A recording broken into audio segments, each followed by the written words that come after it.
你平時喺網上睇到嘅杜拜係咪都係金碧輝煌、超跑滿街、拍得住天堂一樣嘅奢華世界？哈里法塔高聳入雲，人造棕櫚島宏偉壯觀，甚至連警察巡邏都開住法拉利同蘭博基尼，連提款機都可以直接提煉金條。好多人睇完社交媒體上面嘅網紅打卡相，都會覺得呢度係一個充滿機會、遍地黃金嘅夢幻國度。但係你又有冇諗過，喺呢座用幾千億美金堆砌出嚟嘅沙漠奇蹟底下，其實掩蓋住幾多鮮血、淚水同埋令人毛骨悚然嘅黑暗真相？今日我就帶大家揭開杜拜最真實、最陰暗嘅另一面，睇下呢個奢華天堂背後到底隱藏住啲乜嘢，連主流媒體都唔敢大肆報道嘅恐怖事實。你可能以為呢度嘅每一個人都過住無憂無慮嘅富豪生活，但事實係，呢座城市嘅璀璨夜景根本就係建基於數以百萬計外籍勞工嘅血汗之上。喺杜拜有超過80%以上嘅人口都係外國人，而其中佔絕大多數嘅係嚟自印度、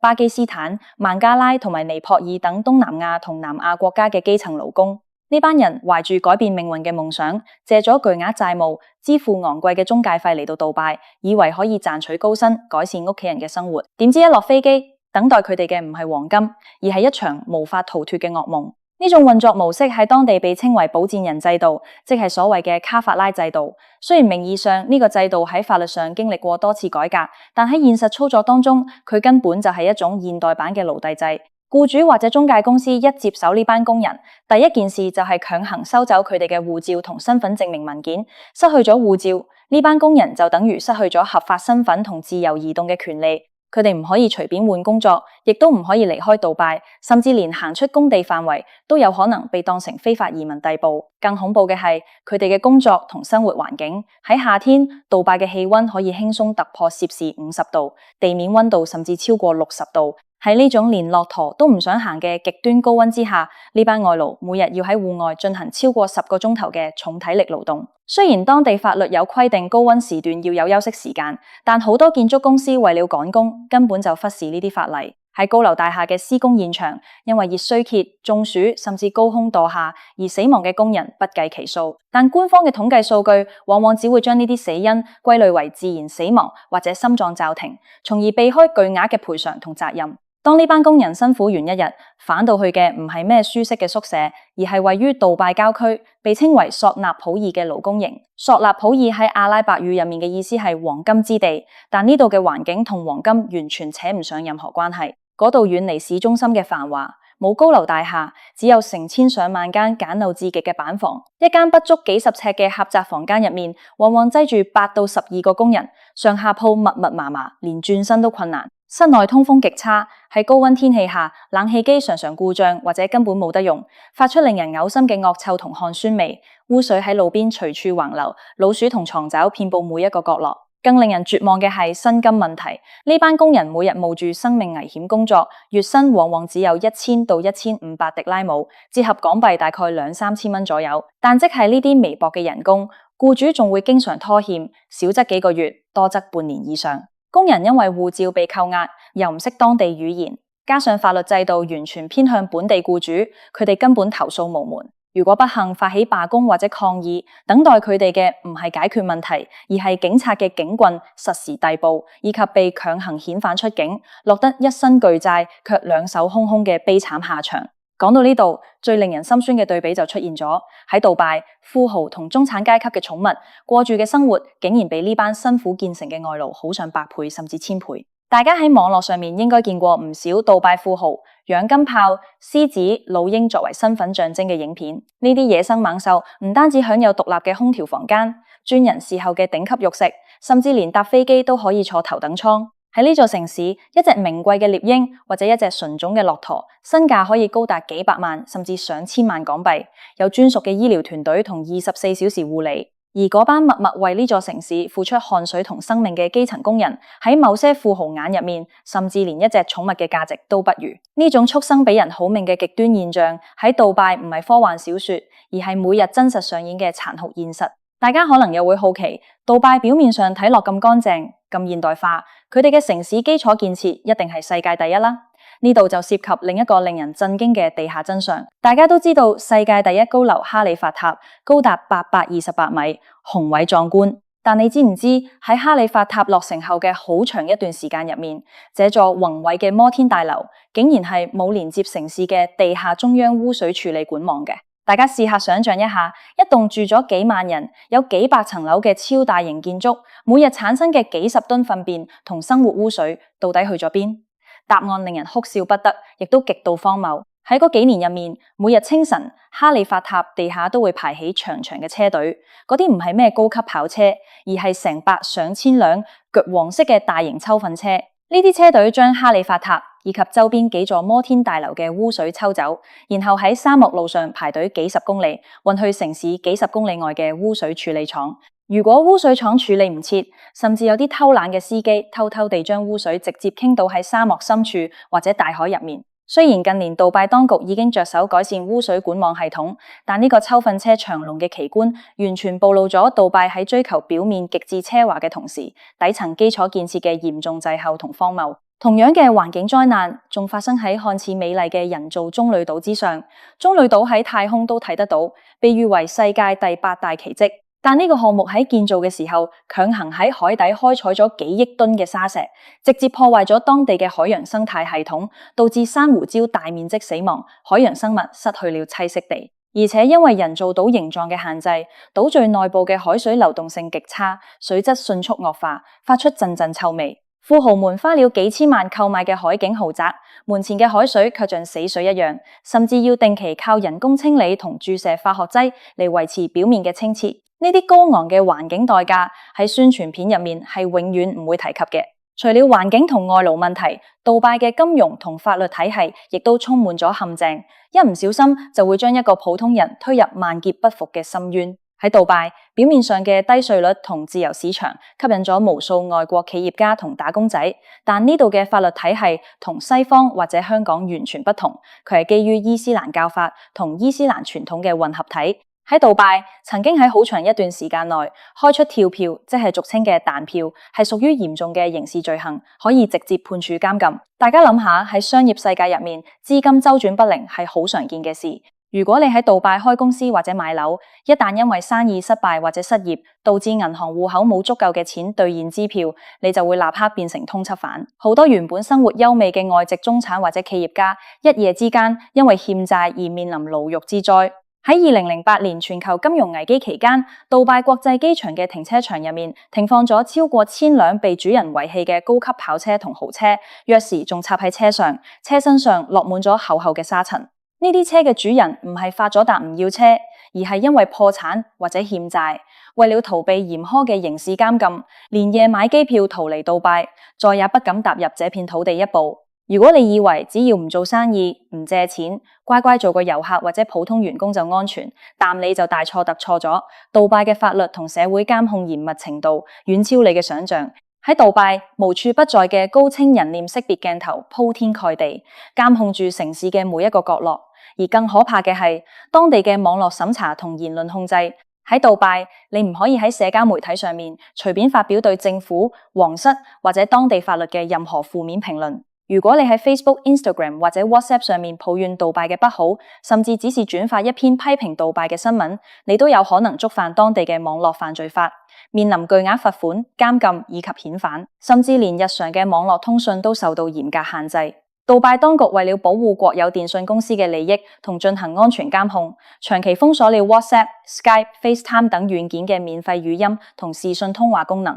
如果你想喺杜拜同身喺香港或者海外嘅屋企人打個視訊電話，你必須使用官方指定、經過深度監控嘅應用程序。過去官方曾經推出過一款名為 ToTalk 嘅通訊軟件，鼓勵大家使用，但後來被國際安全機構揭發，呢款軟件根本就係杜拜情報部門開發嘅大型監控工具，可以用嚟竊聽使用者嘅通話、讀取通訊錄同追蹤位置。喺呢度，隱私同言論自由係一種極度奢侈嘅東西。再嚟睇下杜拜隱秘嘅地下世界。表面上，杜拜係一個守備森嚴、道德標準極高嘅伊斯蘭城市，酒精同婚外性行為喺法律上受到嚴格限制。但事實上，喺呢座城市嘅暗角卻盛行住規模龐大嘅地下性產業同人口販賣。無數嚟自東歐、非洲、東南亞等貧困地區嘅年輕女性被虛假嘅工作機會騙到杜拜，隨後被扣押護照，強迫喺高級酒店、夜總會或者私人會所提供服務。杜拜嘅權貴同執法部門對呢種現象往往採取一種雙重標準，只要呢啲活動發生喺高級酒店嘅私密空間內，唔公開影響城市形象，當局往往睜一隻眼閉一隻眼，因為這係維持富豪生活方式同吸引國際資金嘅一部分。但如果普通遊客或者不知情嘅外國人，因為唔了解當地嘅法律界線，喺公共場合過度親密，例如喺沙灘上面擁抱、親吻，甚至只是手拉手，都有可能被路人舉報，隨後被警察逮捕並控以猥褻罪。呢種法律執行嘅不透明同雙重標準，讓無數外國遊客喺不知不覺中踩入法網。如果連富豪同外籍人士都活喺法律嘅陰影之下，但杜拜嘅頂層權貴、皇室成員嘅生活又係點嘅呢？你可能以為杜拜嘅公主們過住像童話故事一樣嘅生活，擁有用唔盡嘅財富同尊貴嘅地位。但現實係喺極度保守同父權至上嘅皇室家族入面，女人只係男人的附屬品，完全冇個人自由可言。最著名嘅例子就係杜拜阿克圖姆皇室嘅兩位公主沙瑪公主同埋拉蒂法公主。喺2000年，當時只有18歲嘅沙瑪公主喺訪問英國期間，因為無法忍受家族嘅窒息控制，嘗試逃跑，但幾個月後喺劍橋街頭被佢父親派出的特工強行綁架，用私人飛機運回杜拜，從此喺公眾視野入面徹底消失。據報道，一直被軟禁同注射藥物。10幾年後，佢嘅妹妹拉蒂法公主決定再次挑戰這個高牆。喺2018年，拉蒂法公主喺一位前法國特工同瑜伽教練嘅幫助下，策劃咗一場驚心動魄嘅逃亡。佢哋乘坐小型遊艇，試圖橫跨印度洋逃往印度，再轉飛美國尋求政治庇護。喺逃亡前錄製嘅影片入面，拉蒂法公主親口講出：如果你哋睇到呢段影片，我要麼已經死了，要麼處境非常非常差。喺杜拜，如果你係女性，你嘅生命根本唔屬於你自己。可惜嘅係，當遊艇駛至印度沿岸附近時，遭到了印度特種部隊同杜拜海警嘅聯合圍截，特工閃光彈同槍支登船，將拉蒂法公主強行捉回杜拜。之後嘅幾年入面，拉蒂法公主被秘密軟禁喺一棟窗戶被釘死嘅別墅入面，與世隔絕。雖然聯合國同國際人權組織多次向杜拜政府施壓，要求釋放公主並提供生存證明，但杜拜當局只是發布咗幾張經過精心安排嘅公關照片，對其真實狀況避而不談。連地位尊貴嘅親生公主，一旦違背了家族同父權嘅意願，下場都係失去自由、終身軟禁。可想而知，普通女性喺呢度嘅地位係何等卑微。現在我哋嚟到最核心，亦係呢個標題入面最需要警告大家嘅榜首真相。為什麼女性聽勸，千祈唔好隨便去杜拜工作或者長期生活？對於女性嚟講，杜拜嘅危險唔單止係來自於傳統父權社會嘅壓迫，更係來自於當地極度不公，甚至對女性充滿敵意嘅法律制度。喺杜拜以及阿拉伯聯合酋長國嘅法律體系入面，曾經長期實行基於伊斯蘭教法嘅通姦罪同婚外性行為罪。雖然近年當地政府為了提升國際形象，對相關法例進行咗一些字面上面嘅修訂，但在實際司法操作同警察執法層面，對女性嘅偏見同傷害依然根深蒂固。最令國際社會震驚同令人毛骨悚然嘅係關於女性遭受性侵犯、強姦後嘅法律處境。喺很多西方或者亞洲國家，如果一個女性不幸遭受性侵，佢去警察局報案，警察會立案調查並保護受害者。但在杜拜，事情嘅發展往往會演變成一場受害者嘅毀滅性噩夢。大家聽清楚，喺杜拜嘅法律邏輯入面，要證明強姦罪成立，需要非常苛刻嘅證據，例如4名成年穆斯林男性嘅現場證言，或者加害者親口承認。如果冇呢啲幾乎不可能獲得嘅證據，而受害者去警察局報案，告發一名男子對佢進行咗性侵，警察同法官反而會認為女性承認咗自己同該名男子發生咗性行為。而因為強姦罪不成立，呢種性行為就被自動認定為未婚或者婚外性行為。結果係乜嘢？結果係加害者可能因為證據不足而獲釋，而勇敢站出來報案嘅女性受害者反而會因為承認發生婚外性行為而被實時逮捕、扣押護照、關入監獄，甚至面臨鞭刑或者長達數月至數年嘅監禁，最後被遣返出境。這絕對唔係聳人聽聞嘅假設。喺過去10幾年入面，發生過無數起震驚世界的真實案例。例如喺2008年，一名喺杜拜工作嘅29歲澳洲女性喺一家高級酒店入面遭到同事嘅性侵。當佢身心俱疲，懷住對法律嘅信任去警察局報案時，杜拜警方非但冇逮捕加害者，反而將該名澳洲女性關押咗整整8個月，罪名係婚外性行為同飲酒。再睇另一個案例，喺2013年，一名24歲嘅挪威女性企業家喺杜拜出差期間，不幸遭到同事強姦。佢隨後向當地警察求助，結果同樣被警方扣押咗護照，並被判處16個月嘅監禁。罪名係婚外性行為、非法飲酒同作假證供。呢個案件喺國際上引發咗巨大的外交風波同公憤，最後喺挪威政府嘅強烈外交干預下，杜拜當局才特赦咗佢，允許佢返回國土。仲有2016年，一名25歲嘅英國女性喺杜拜旅遊時，遭到2名英國男性的集體性侵。當佢去警察局報案後，警察直接沒收咗佢嘅護照，將佢逮捕並起訴婚外性行為罪。而2名嫌疑犯喺幾天後就堂而皇之咁搭飛機返回咗英國。大家試下想象一下，一個年輕女性喺異國他鄉遭受咗人生中最可怕嘅傷害，身心受到巨創。當佢尋求正義同保護嘅時候，國家嘅法律同警察卻反過嚟將佢推入監獄，將佢定罪為犯人。這種對受害者嘅2次傷害同絕望感係任何人都無法承受嘅。除了性侵案件入面嘅不公，女性喺當地嘅日常法律權益亦都受到嚴重限制。喺當地嘅婚姻同家庭法入面，男性享有絕對嘅主導權。外籍女性如果同當地人或者喺當地結婚，一旦發生離婚或者家庭糾紛，女性幾乎不可能獲得子女嘅撫養權。如果女性未經丈夫同意，私自帶子女離開杜拜，甚至會被控以綁架兒童嘅罪名，遭到國際通緝。此外，喺工作場所，女性僱員遭遇職場騷擾同歧視嘅概率極高，因為許多公司老闆同高層深知當地法律對女性嘅不利，往往會利用這種權力不對等，對女性下屬進行言語或者肢體上面嘅侵犯。而女性員工因為害怕失去工作，被扣押護照或者被反誣陷犯罪，往往只能選擇忍氣吞聲。杜拜呢座城市用無數嘅黃金、霓虹燈同摩天大樓構建咗一個吸引全球眼球嘅沙漠神樓。佢就像一個精心包裝嘅巨型商業產品，表面上展示俾大家睇嘅係無限嘅財富、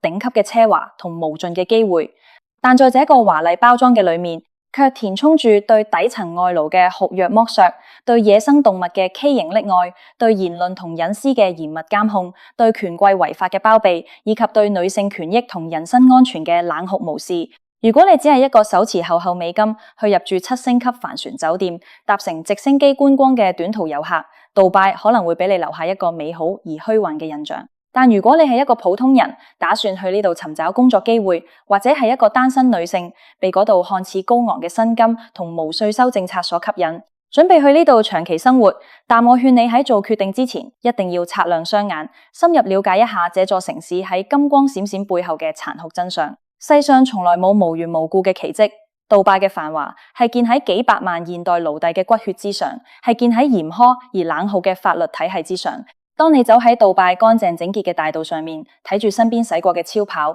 請記住喺你看不到嘅郊區索納普爾，有幾萬名工人喺50度嘅高溫下發出絕望嘅呻吟。喺你看不到嘅高牆之內，有公主喺渴望自由。喺你看不到嘅監獄入面，可能正關押住一個只是因為去報案而獲罪嘅無辜女性。呢個就係杜拜，一個畜生可能俾人好命，外勞淪為現代奴隸，而女性稍有不慎就會落入法網噩夢嘅陰暗世界。聽勸一句，睇清真相，千祈唔好被表面嘅金光閃閃蒙蔽咗你嘅雙眼。